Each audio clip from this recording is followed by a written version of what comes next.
nuestro estudio de la confesión de fe, viendo hoy también un capítulo entero, que es el capítulo que trata sobre el matrimonio, el capítulo que trata sobre el matrimonio. Y básicamente dentro de los tres párrafos que la confesión de fe trata sobre el matrimonio, vemos estos temas que va a tratar: la regla monógama del matrimonio, o sea, el matrimonio con una sola mujer, los principales propósitos del matrimonio y los cónyuges que son lícitos para contraer matrimonio. Son tres temas que son fundamentales, son básicos, pero aunque tenemos un entendimiento sobre ello, la mayoría de los cristianos, hay algunas respuestas o claridades que con la confesión de fe vamos a poder dar. Entonces vamos a iniciar con el primer párrafo, que es la regla monógama del matrimonio. La regla monógama del matrimonio, o sea que el matrimonio debe ser entre un hombre y una mujer, una pareja. Queda prohibida la poligamia. El párrafo 1 dice así: el matrimonio ha de ser entre un hombre y una mujer. El matrimonio ha de ser entre un hombre y una mujer. No es lícito para ningún hombre tener más de una esposa, ni para ninguna mujer tener más de un marido. Y lo primero que enseña el párrafo es que la unión matrimonial ha de ser entre un hombre y una mujer. Obviamente no entre personas de un mismo sexo. Esto claramente en la escritura se muestra como una perversión, una aberración, algo torcido de lo que la misma naturaleza de nuestra creación muestra en nuestros propios cuerpos, y la palabra del Señor así lo enseña. Y lo segundo que muestra también este párrafo es la prohibición de tener más de una esposa o esposo, es decir, la poligamia. La poligamia queda prohibida. ¿Qué dice la escritura entonces, de donde brota esta redacción del párrafo número 1, que voy a volver a leer? El matrimonio ha de ser entre un hombre y una mujer. No es lícito para ningún hombre tener más de una esposa, ni para ninguna mujer tener más de un marido. Mateo capítulo 19, versículo 4 al 5. El Señor Jesucristo, hablando con algunos que tenían un uso indebido de algo que ya vamos a tocar más adelante con respecto al matrimonio, cita Génesis, el momento en que Dios instituye el matrimonio. Él respondiendo les dijo: ¿no habéis leído que el que los hizo al principio, varón y hembra los hizo? Y dijo: por esto el hombre dejará padre y madre y se unirá a su mujer, y los dos serán una sola carne. El Señor Jesucristo está citando Génesis 2:24, en donde nosotros vemos en la creación que vio Dios que no era bueno que el hombre estuviera solo, y le hace a su mujer, a su ayuda idónea. Inmediatamente lo que a continuación dice en Génesis 2:24 es: por tanto dejará el hombre a su padre, a su madre, se unirá a su mujer y serán una sola carne. Lo primero que vemos aquí es que la unión conforme al diseño de Dios es entre un hombre y una mujer. Tanto el Señor Jesucristo, citando Génesis, como Génesis mismo habla de varón y hembra los hizo. Dejará el hombre a su padre, a su madre, se unirá a su mujer. Es lo primero que nosotros podemos ver en la palabra del Señor. Ahora, esto es muy evidente, está claro, pero vemos que nos es necesario continuar proclamando la verdad de la palabra del Señor en medio de un mundo tan confundido y tan inmerso en el pecado, en donde aún esto tan evidente, tan claro, pues está siendo cuestionado. El matrimonio es entre un hombre y una mujer. Así queda establecido en la institución hecha por Dios. Esta institución no es una invención cultural, no es algo simplemente de conveniencia del hombre, es algo que Dios mismo establece. Es una institución establecida por Dios mismo en la que participan personas de diferente sexo, hombre y mujer, y solamente dos partes, no muchas. Dejará el hombre a su padre, a su madre, se unirá a su mujer y los dos serán una sola carne. Entonces, hombre y mujer en una relación de exclusividad, un hombre y una mujer, no más dentro de esa relación. Ahora, algunas personas se hacen la siguiente pregunta cuando ven el Antiguo Testamento.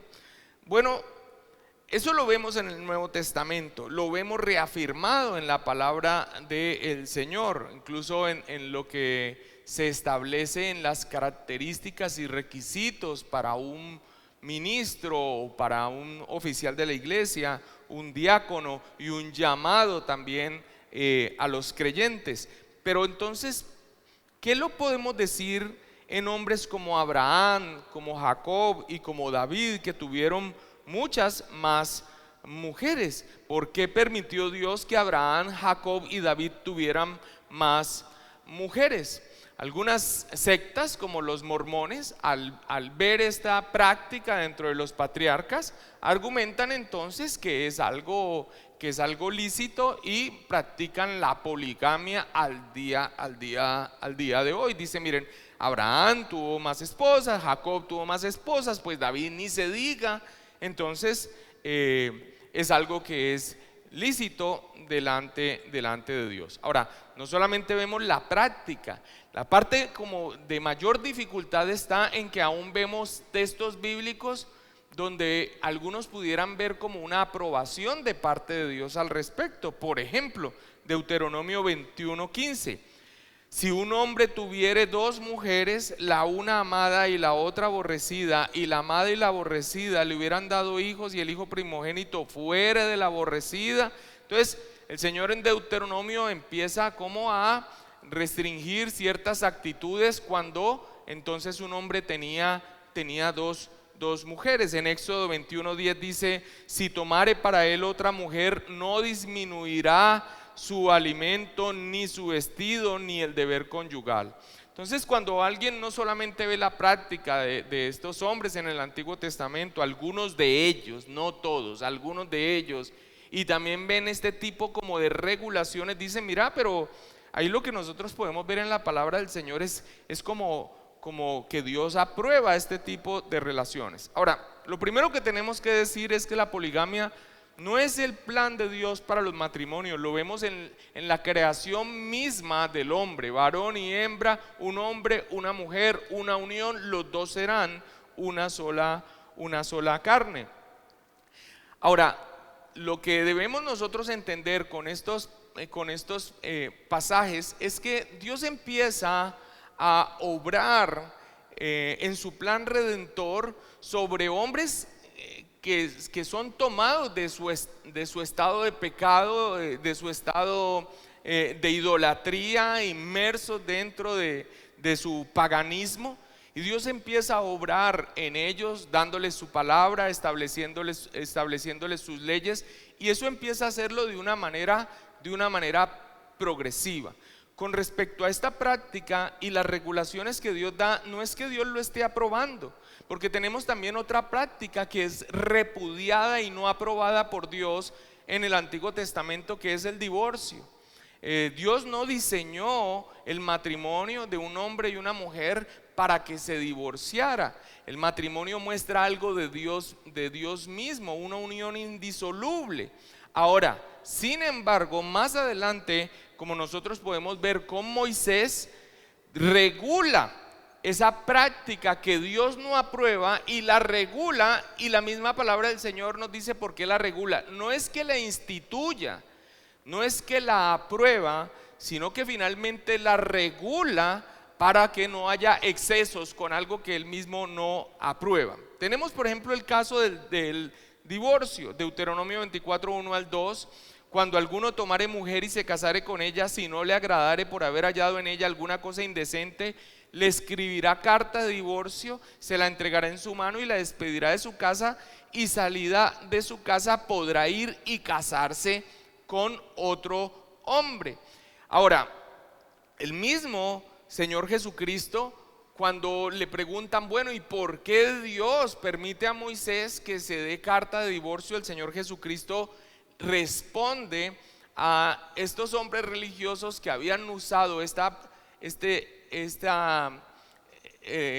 permiso que Dios dio a un pueblo con estas prácticas que Dios no aprobaba, como una manifestación de su paciencia, y les dice a ellos que por cualquier cosa estaban pasando carta de repudio a sus mujeres, cualquier situación, y lo que hacían era deseaban a otra mujer, y supuestamente para no romper la ley de Dios fácilmente pasaban una carta de repudio para estar simplemente tomando la mujer que ya habían deseado en su corazón y supuestamente no romper la ley. Y el Señor Jesucristo establece y deja claro entonces lo que está expresado en la ley de Moisés, pero dice por qué el Señor entonces le permite a Moisés regular esa práctica. Dice, les dijo, por la dureza de vuestro corazón Moisés os permitió repudiar a vuestras mujeres, pero recalca el diseño original de Dios,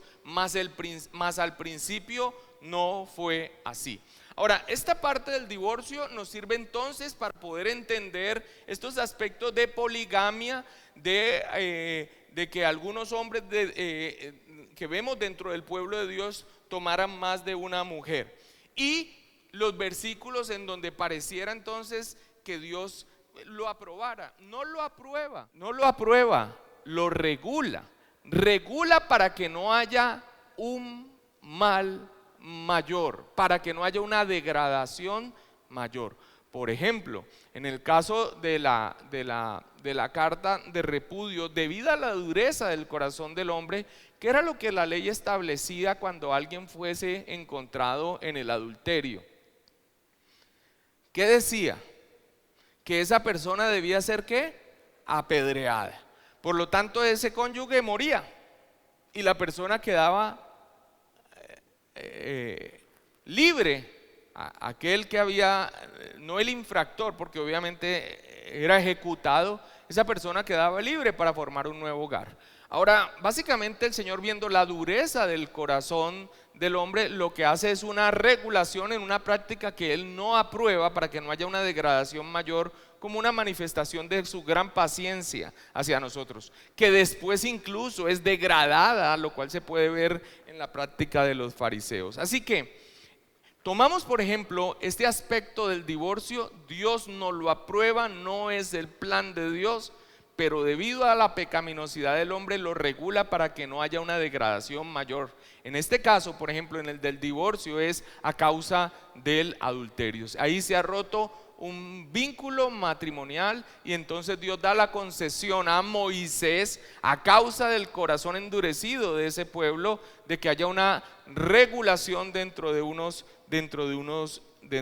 límites. Pero el Señor Jesucristo lo dice claro, les permitió, pero al principio no fue así. Y es lo mismo con respecto al diseño original de Dios, es un hombre y una mujer.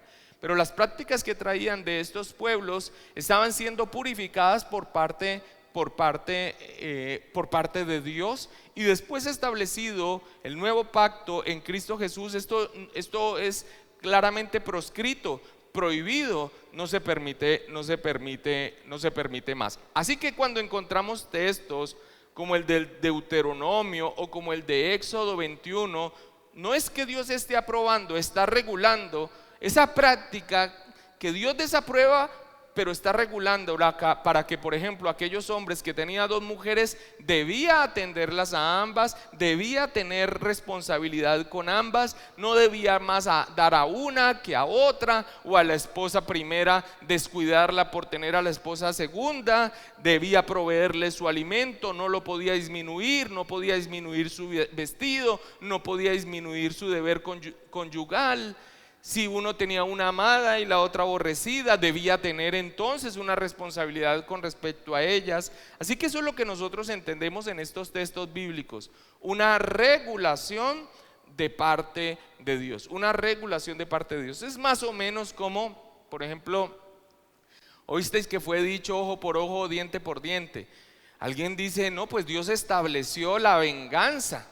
No, es una regulación. Ojo por ojo, diente por diente es una regulación en el sentido de que no haya una represalia mayor que el daño que fue recibido. Una represalia mayor, entonces me chocaste el carro y yo voy y te quemo la casa. Ojo por ojo, diente por diente. Ok, ahora el asunto es que estas son regulaciones que nosotros debemos entender con un proceso no solamente de revelación progresiva de su palabra, sino con un trato también de Dios en donde Él va manifestando su santidad y va adiestrando a este pueblo para que vaya creciendo también en el entendimiento de que tiene un Dios santo y que el pueblo se vaya conformando a Él. Así que cuando uno no lee en el Antiguo Testamento, uno debe entender en qué momento del plan de redención, de la historia del plan redentor está, para entender en qué proceso se está dentro del plan de redención. Y en este caso, todas estas cosas nosotros vemos regulaciones de parte de Dios, pero no aprobación ni institución al respecto. Institución o aprobación o de la poligamia o en este caso del divorcio. Son regulaciones que Dios da a causa del corazón del hombre. Muy bien, párrafo 2. Los principales propósitos del matrimonio. El matrimonio fue instituido para la mutua ayuda de esposo y esposa, para multiplicar el género humano por medio de una descendencia legítima y para evitar la impureza. Los propósitos por los que el Señor instituye el matrimonio. Y aquí lo que podemos ver son 3 propósitos: mutua ayuda, esposo-esposa, multiplicarse, tener descendencia y para evitar la impureza. Ahora, los 3 propósitos del matrimonio mencionados en el presente párrafo indican que tener hijos, si bien es uno de los propósitos del matrimonio, no es el único propósito. Entonces, ¿por qué mencionamos esto? Porque el catolicismo romano considera la procreación como el único propósito del matrimonio. Y la confesión de fe hace contraparte a esto. El único propósito del matrimonio no es la procreación, es un propósito. Pero en esa concepción de ver como ciertos aspectos materiales y corporales en su mal entendimiento, el catolicismo romano casi que ve la unión matrimonial con un propósito procreativo y no lo ve más allá. Ahora, el sexo y el deleite que hay entre un hombre y una mujer dentro del vínculo del matrimonio es un diseño de Dios y una concesión maravillosa que Él nos da. Así que, por eso el párrafo habla entonces de estos propósitos y no lo restringe como la iglesia de Roma, no lo restringe como los papistas simplemente a la procreación. Es más allá. Ahora, la procreación es uno de los propósitos del matrimonio. Separar el sexo y el matrimonio de la procreación refleja a veces un concepto antibíblico del matrimonio y de los hijos. Y sobre esto estamos tan permeados por el día de hoy que muchos ven a los hijos como una carga y se quedan solamente con el aspecto de deleite entre un hombre y una mujer en la intimidad sexual, pero siempre con un alejamiento en cuanto a la procreación. Y la actitud de considerar a los hijos como una maldición es algo que es egoísta, manifiesta un gran temor también dentro de las parejas y también manifiesta como un centrarse demasiado en sí mismo, en su ego, en lo que yo quiero, en el supuesto disfrute de la vida, como si los hijos fueran una carga, como si los hijos fueran una maldición, como si los hijos truncaran la vida de la persona. Así está el pensamiento allá afuera y eso se ha permeado al día de hoy también aquí. Por supuesto que la procreación y tener hijos es una enorme bendición de Dios. Yo no pude tener hijos. Mi esposa y yo no pudimos tener hijos por la providencia del Señor, pero ahorita tenemos por la bendición del Señor la oportunidad de compartir nuestro hogar. Estamos compartiendo nuestro hogar y economía con mi hermana, con su esposo y con los niños. Y yo, por ejemplo, veo lo que el Señor concede a una mujer de Dios como mi esposa en la atención de esos niños, en el cuidado de esos niños, en la formación de esos niños, en el consejo de esos niños. Para nosotros ha sido como un nuevo aire. Ella está radiante. Yo también en ese papel pues de tío, guardando los límites dentro de lo que tienen que hacer los padres. Eso hace parte del diseño de Dios. Todos esos temores, esa mezquindad, esos egoísmos que están allá afuera en cuanto a tener hijos no vienen directamente del plan de Dios. La palabra del Señor dice que los hijos son un regalo de Dios, que son como flechas en la aljaba de un valiente, que cuando el padre sale a la casa y está con sus hijos no será avergonzado. Esto es maravilloso. Nosotros tenemos una pareja conocida de cristianos que el Señor le quiso dar muchos hijos y al principio era como avergonzados, pero a través de la fe bíblica se dan cuenta que es un regalo maravilloso que Dios les ha dado. Javier de la Cruz, por ejemplo, mencionaba que con su niño pequeño y su esposa embarazada iba a un centro comercial y casi que la gente lo miraba así como si fuera, o sea, como un bicho raro, como una cuestión irresponsable. Este es el cómo permea el mundo, aún nuestra concepción sobre una institución sagrada como el matrimonio. No.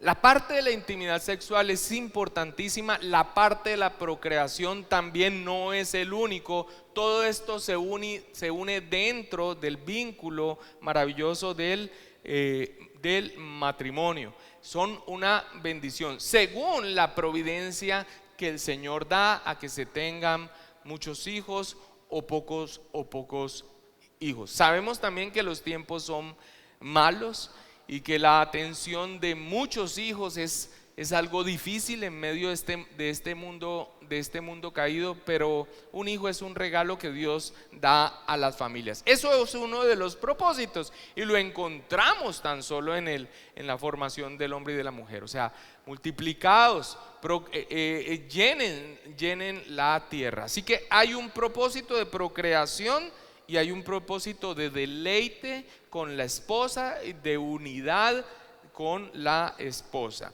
Ahora, también viene el otro aspecto que nos menciona sabiamente la confesión de fe, y es el asunto de, por diseño divino, nosotros tenemos un deseo sexual, hombres y mujeres en diferentes formas. ¿Qué pasa cuando se desarrollan nuestros cuerpos y nosotros tenemos esos deseos sexuales? Deben ser satisfechos y se satisfacen o ilícitamente con todo un grado de impureza que viene con esa satisfacción, o se satisface conforme al diseño de Dios bajo el vínculo del matrimonio. Así que la confesión de fe menciona también este aspecto. Dice: y para evitar la impureza, la solución divinamente ordenada para las luchas con la lujuria comunes a hombres y mujeres solteros no es algo como una experiencia espiritual gloriosa y exaltada. A menudo es algo tan sencillo como el matrimonio cristiano. Pastor, ¿cómo lucho con esta inclinación que yo tengo y este deseo que yo tengo? ¿Cuántos años tiene, hermano? 33. Hermano, cásense, eso es algo natural. O sea, el impulso es un diseño de Dios. Es más, yo sé que esto queda grabado y queda para subir a internet, pero lo voy a decir sin tapujo. Es más, para los varones incluso ese impulso, ese deseo de esa satisfacción sexual a veces es el empujoncito que Dios usa para que uno establezca una relación de un vínculo matrimonial serio. No es que uno se case simplemente para satisfacer su deseo sexual, por supuesto que no. Es un vínculo que va más allá con todos estos propósitos que están dados aquí, pero es uno de los aspectos. Y claramente aquel que está teniendo esas luchas, el apóstol Pablo recomienda, cásense en vez de estarse quemando, cásense en vez de estarse quemando. Y el aspecto de esa lucha continua contra ese deseo sexual y satisfacerlo es algo que está en el diseño de Dios, de un hombre y una mujer que se unan en exclusividad y en deleite lícito delante de Dios, porque cualquier expresión sexual por fuera del matrimonio es pecado. Ahora, ¿por qué no nos casamos? Eso ya es el otro aspecto muy similar al que hemos señalado también aquí, con respecto a cómo nos permea el mundo y sus mentiras y los temores y los miedos. Yo no me caso porque pues no, ¿cómo voy a sostener una familia? Entonces empezamos a como requisitos también para el vínculo matrimonial. Y aunque hay que ser responsable y el hombre debe ser proveedor, ¿qué pasa si te casas y tienes un buen empleo y a los 20 días o al mes o al año pierdes el empleo? Entonces ¿qué? Ya no puede haber matrimonio. Hay que hacerle frente hombro a hombro con la mujer que Dios te dio. Entonces hay que ser responsable al respecto, pero siempre hay un temor de no voy a poder. También hay una individualidad en el sentido de no, pero yo disfruto mejor así solo, son menos responsabilidades, ¿para qué me voy a echar con más responsabilidades? Este tipo de cosas que sin lugar a dudas están allá afuera, permean nuestra mente y nos dirigen en cuanto a ello. Y otro más en cuanto a este, y es: ¿cuál es el principio que da la palabra del Señor? Bueno, esto ya lo vamos a mencionar en el tercer párrafo. ¿Cuál es el principio que da la palabra del Señor a la hora de escoger una pareja para casarse? No se unan en yugo desigual. Pues debe ser creyente, no que venga a la iglesia. Al irse conociendo debe uno estar persuadido hasta donde se pueda de que es creyente. Pero muchas personas tienen como unas ideas artificiales y mundanas con respecto a quién se van a casar, y sé que no es el único aspecto, pero muchos se quedan esperando a un príncipe azul que jamás llegó, jamás llegará, y probablemente pierdan la oportunidad de glorificar al Señor con una unión matrimonial con un buen hombre, con una mujer, o por lo menos con un hombre y una mujer creyentes, que de hombro a hombro y de la mano van a ir creciendo en santidad, Si solamente estás escogiendo con el ojo, mira, estás escogiendo con algo que es efímero y que es temporal, porque el tiempo va pasando y la Barbie ya no es tan Barbie y el de Ken ya no es tan Ken.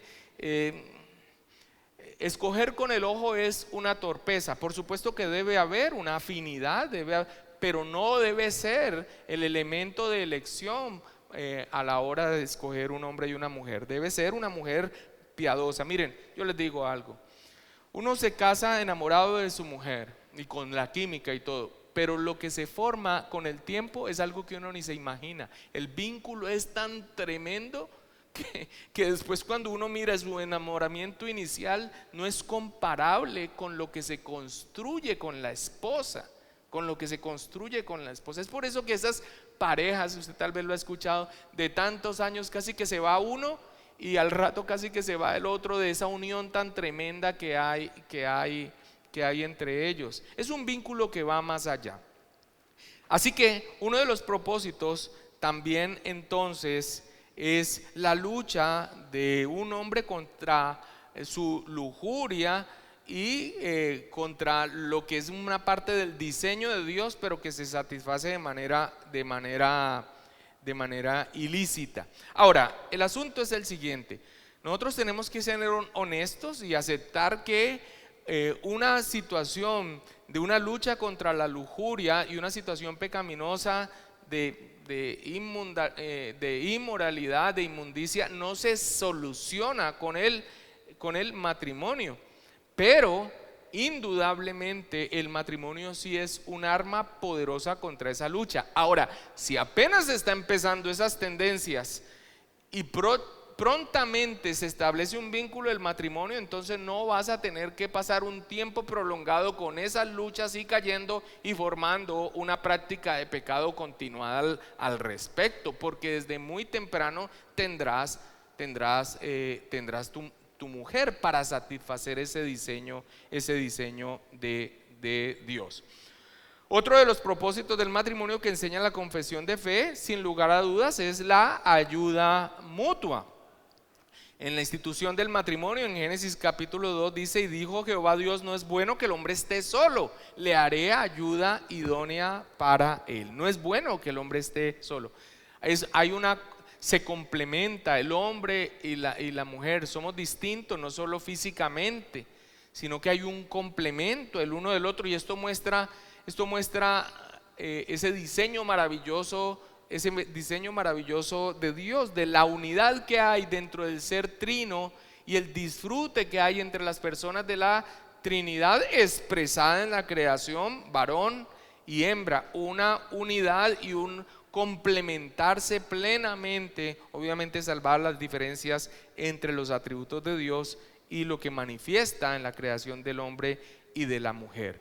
Proverbios 2, 16, 17 dice: serás librado de la mujer extraña, de la ajena que halaga con sus palabras, la cual abandona al compañero de su juventud y se olvida del pacto de su Dios. Entonces, lo que vemos nosotros aquí es una unión de pacto delante del Señor, una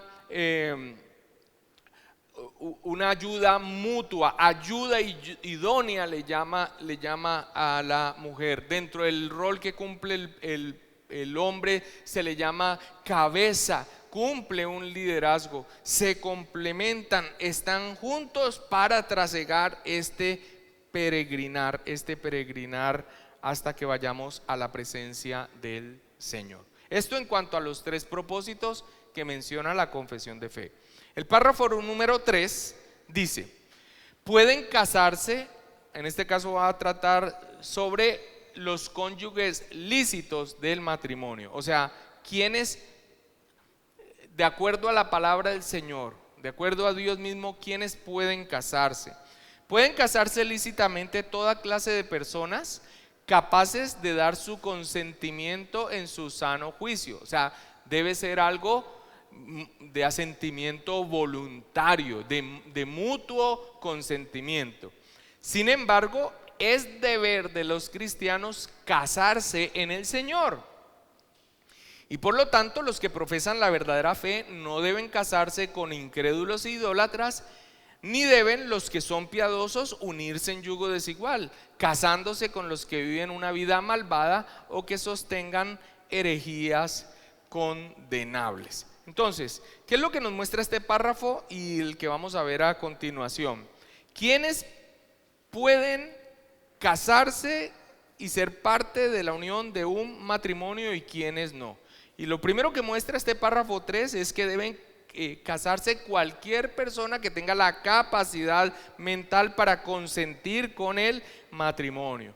No debe ser algo impuesto. Todavía quedan las imágenes del pasado donde en medio de una relación de pecado ella quedó embarazada y él va entrando a la iglesia con la escopeta del suegro aquí atrás a que cumpla. Debe haber una situación de aceptación mutua. Ahora, no importa cuán paganos sean, pero se casan lícitamente a los ojos de Dios, que es Dios de toda carne. Cuando se casan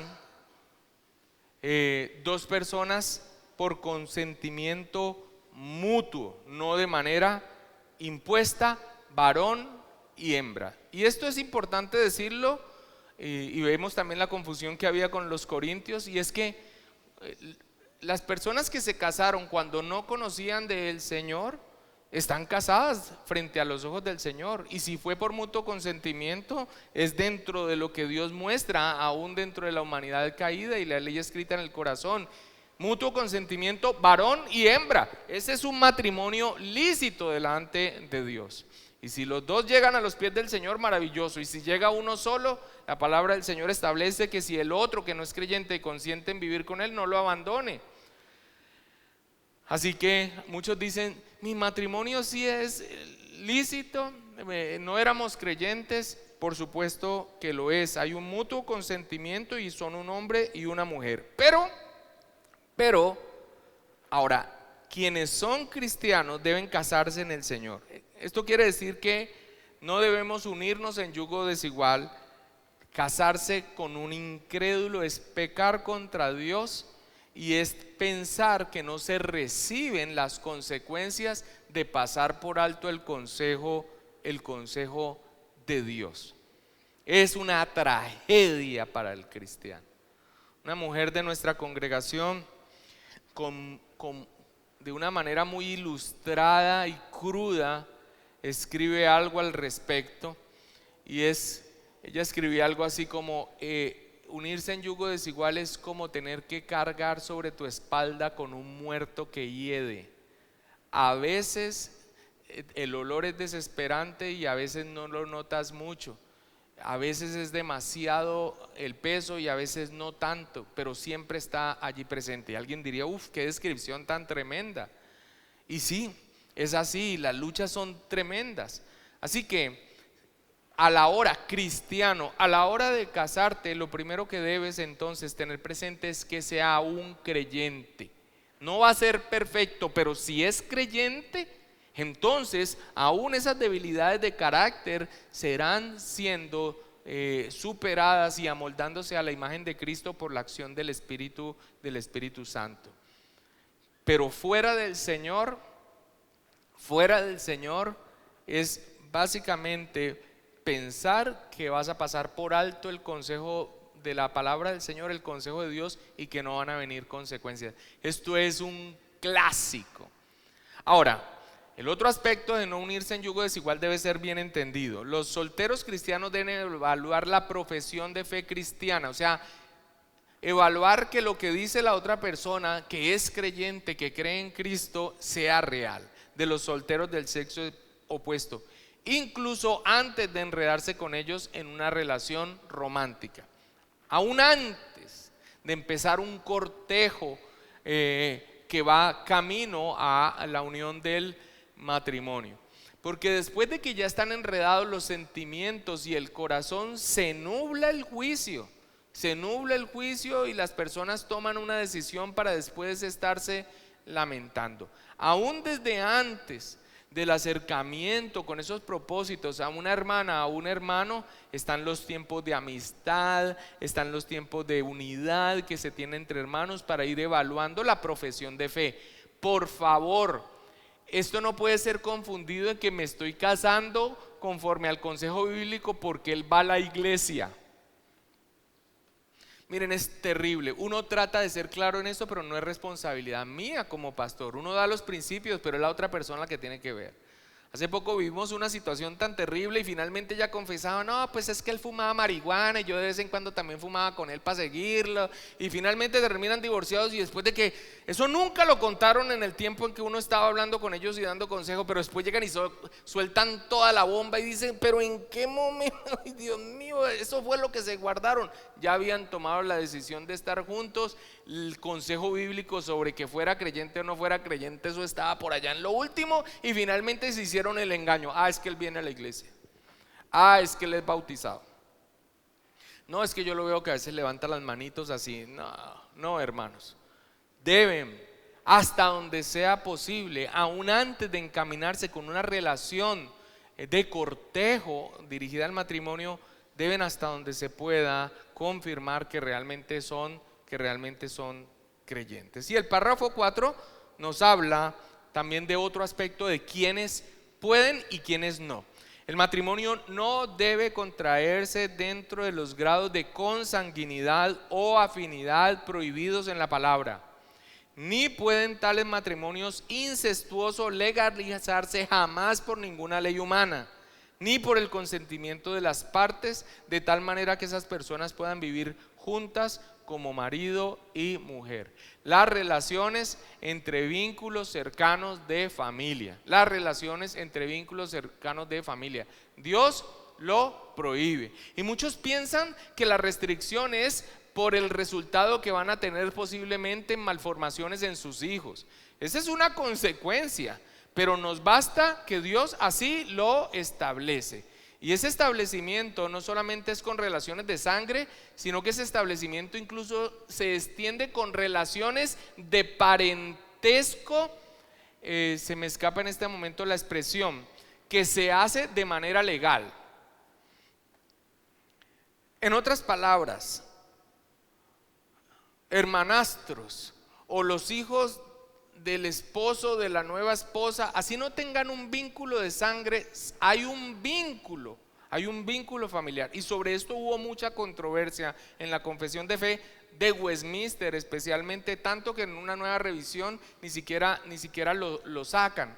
Nuestros hermanos bautistas reformados lo dejan allí presente de la primera edición de la Confesión de Fe de Westminster, y lo dejan en firme en la Confesión de Fe, porque estos aspectos de cercanía familiar, aunque no sea consanguínea, sino de aspecto civil, pero de relaciones familiares, queda proscrita. Es por eso que, por ejemplo, el apóstol Pablo dice que hay algo que está permitiendo la iglesia de Corinto, y es que un hombre está ahorita unido a la que era la mujer de su padre. Y alguien podría decir, bueno, pero si era la mujer de su padre, pues no, ¿hay qué tipo de unión incestuosa puede haber? No era familiar ni nada. No, ahí ya se estableció un vínculo civil, era su madrastra. Así que esta es otra de las restricciones que vemos en la palabra del Señor con respecto al matrimonio, Entonces, un hombre y una mujer, proscripción de la poligamía, prohibición de la poligamía, los principales propósitos del matrimonio, unión mutua, procreación, y para hacer frente a la impureza, el tratar de satisfacer este deseo que Dios ha puesto en el diseño de hombres y mujeres fuera del matrimonio. Y número 3, los cónyuges lícitos dentro del matrimonio. ¿Quiénes pueden casarse como creyentes en el Señor, y aún fuera como creyentes, lo que la palabra del Señor establece de quienes pueden casarse? Muy bien, amados hermanos, estos son los 4 párrafos de el capítulo sobre el matrimonio. Bendiciones del Altísimo.